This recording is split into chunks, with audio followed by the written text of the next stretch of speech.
जो लोग इस देश में शिक्षा को बेचेंगे, भैया आप लोग 2 मिनट, शिक्षा को जो बेचेंगे उनसे मुनाफा कमाएंगे, शिक्षा के जो विद्यालय होते थे उनको होटल नुमा कुछ बिल्डिंग्स में तब्दील करेंगे और वो सिर्फ उनका उद्देश्य होगा अकूत मुनाफा कमाना। ये शिक्षा नीति हमारी बहुसंख्यक जनता को, गरीब, मजदूर, किसान, दलित, अल्पसंख्यक, महिलाएं, इन सबको और आदिवासी, इन सबको शिक्षा क्षेत्र से बाहर फेंकने का एक एजेंडा है जिसको हम सफल नहीं होने देंगे। ये जन विरोधी है, शिक्षा विरोधी है, छात्र विरोधी है।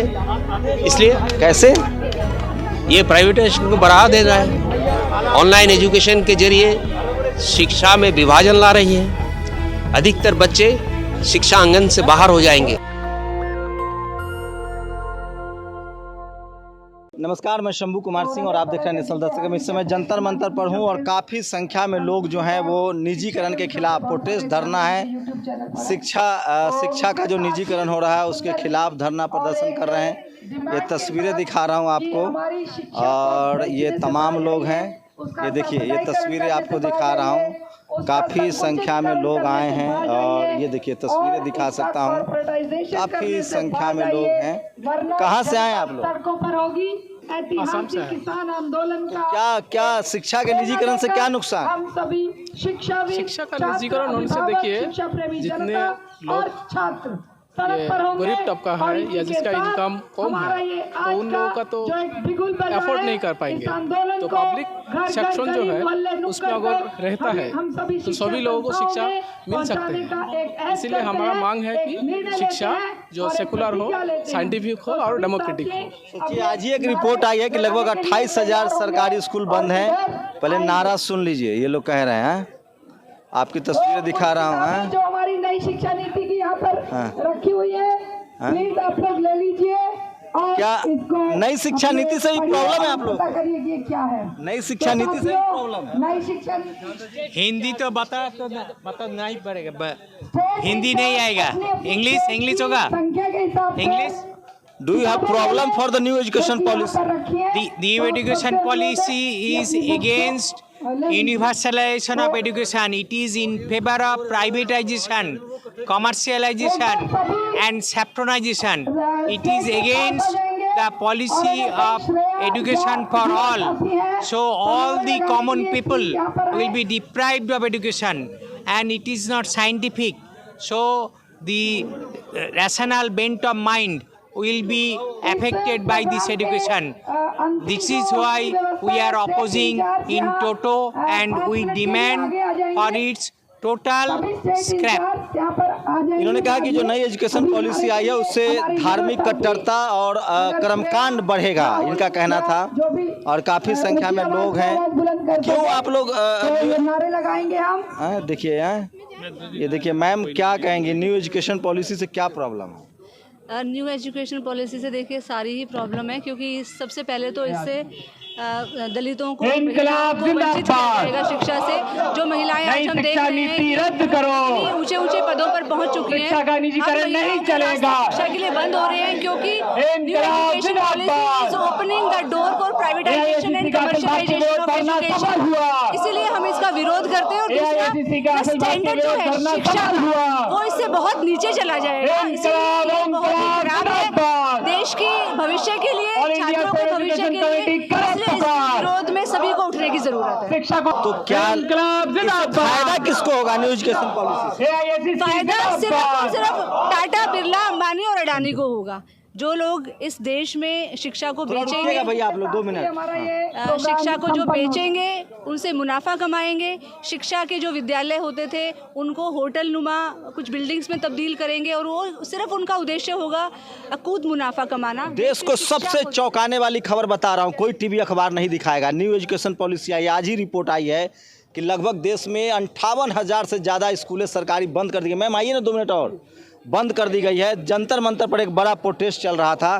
क्या दिक्कत है न्यू एजुकेशन पॉलिसी से? देखिए, दिक्कत ही दिक्कत है। नई शिक्षा नीति ये नई नहीं है। एक तो अभी जो हमारे साथियों ने बताया, ये विदेशी फेल मॉडल्स को कट एंड पेस्ट कर यहाँ पर लाया गया है और जो आरएसएस के एजेंडा को इम्प्लीमेंट करने के लिए और हमारे जो जो जिस वर्ग के बच्चे आज तक जहाँ जहाँ पहुँचे इस पुरानी नीतियों के तहत थी, तो वो भी बहुत अच्छी नहीं, लेकिन फिर भी हम जैसे गरीब घरों के बच्चे आगे आकर समाज में परिवर्तन का आगाज करने की हिम्मत जुटा रहे थे, वो अब इस शिक्षा नीति के जरिए ये उन्हें फिर से मनुस्मृति के पीरियड में 5000 साल पुरानी संस्कृति से जोड़ने का एक प्रयास है, एक एजेंडा है। और साथ ही जितनी शिक्षा संस्थाएं, कॉलेज, स्कूल, यूनिवर्सिटियाँ, उन सब में ये उनको बदनाम करके उनको कॉरपोरेट सेक्टर के हाथों में सौंपने का एक इनका प्रयास। किसको नुकसान होगा इस न्यू एजुकेशन पॉलिसी से? किसको नुकसान होगा इस न्यू एजुकेशन पॉलिसी से? पूरी जो खुद हमारे प्रधानमंत्री कहते हैं 80 करोड़ लोगों को हम राशन दे रहे हैं, उन 80 से 90 करोड़ 100 करोड़ लोगों का नुकसान होगा, किसी एक का नुकसान नहीं होगा। केवल 10-5% वो लोग जो ऊंचे पदों पर हैं, जो ये लोग जिन बच्चों के हाथों में ये डंडे पकड़ा रहे हैं, इनके खुद के बच्चे जो पहुंच गए हैं फॉरेन में, वो वापस आकर फिर से हमारे ऊपर राज करेंगे।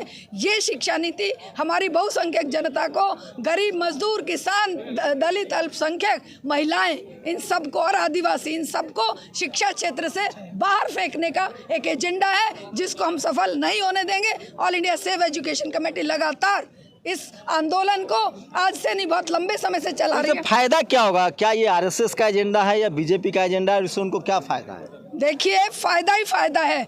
जिस चीज़ को लेकर, जिस जहर को फैलाकर ये सत्ता में पहुंचे हैं, अब इनकी सत्ता कांप रही है, हिल रही है, इनकी जो चूल्हें हिल रही हैं, उनको जमाए रखने के लिए जब तक ये शिक्षा, जो समाज की रीढ़ है, जो देश का एक निर्माण का आधार है, उसको कमज़ोर नहीं करेंगे, तब तक इनकी लंबे समय तक, जैसा हिटलर ने कहा था, जैसे इनके भी गुरु गोलवल करके उसमें लिखा है कि अगर आपको लंबे समय तक सत्ता में रहना है तो कुछ ही लोगों के हाथ में सत्ता को, पैसे को सीमित कर दीजिए और बहुसंख्यक जनता को अनपढ़ रखिए।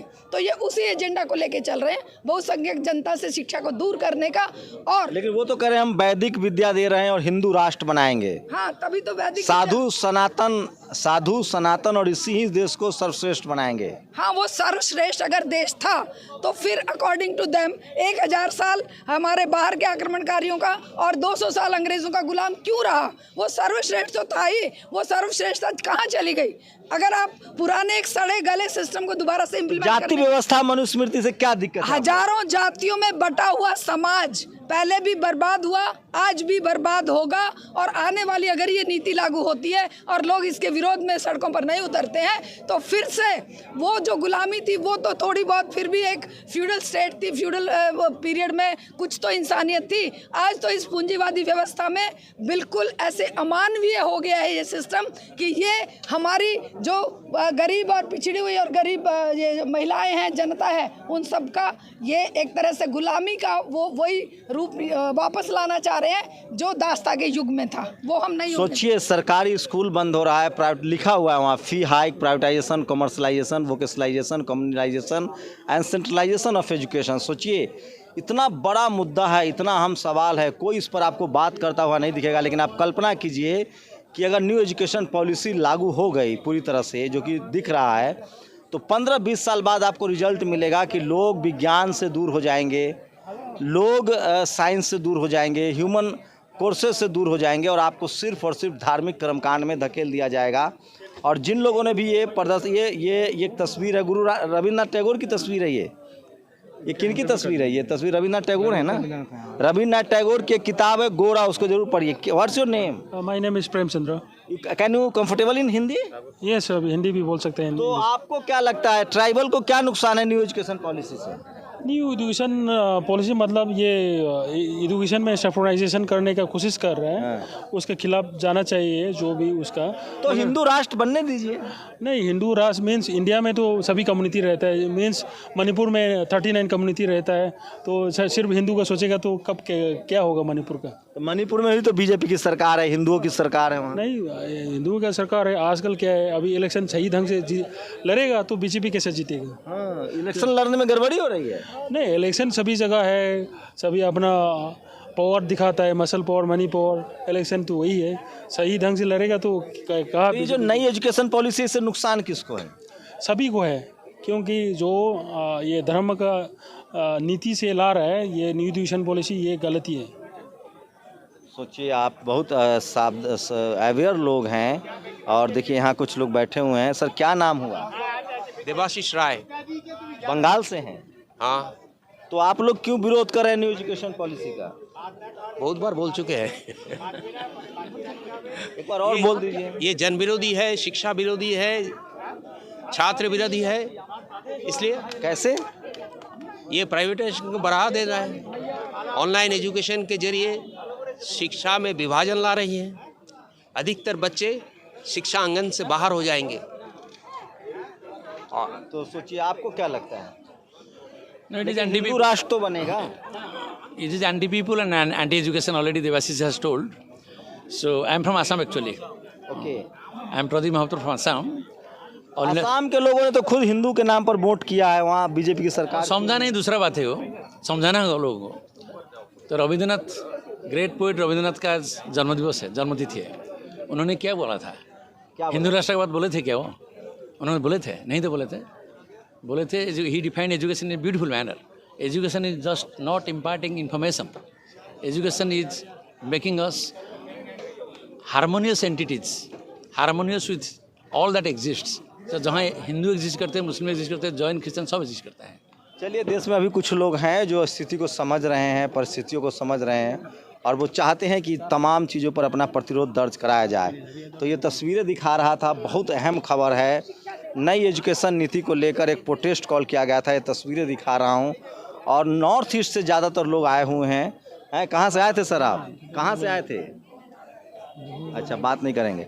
तो ये देखिए, नॉर्थ ईस्ट से ज़्यादातर लोग आए थे और नई एजुकेशन पॉलिसी को लेकर विरोध कर रहे हैं।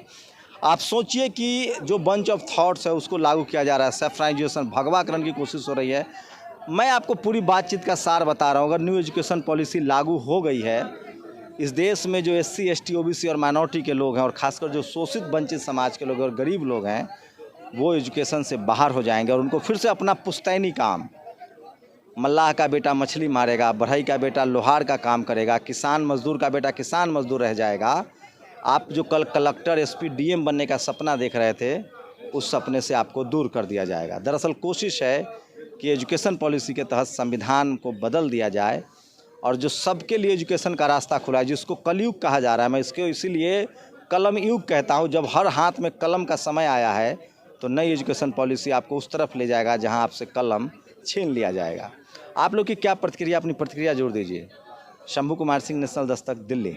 नेशनल दस्तक की आपसे गुजारिश है कि अगर इसको बचाना चाहते हैं तो नेशनल दस्तक को सब्सक्राइब करने के लिए रेड कलर के सब्सक्राइब बटन को दबाएं, फिर बेल आइकन की घंटी दबाएं। नेशनल दस्तक को बचाने के लिए बहुत जरूरी है कि हर खबर को शेयर करें, लाइक करें, कमेंट जरूर करें।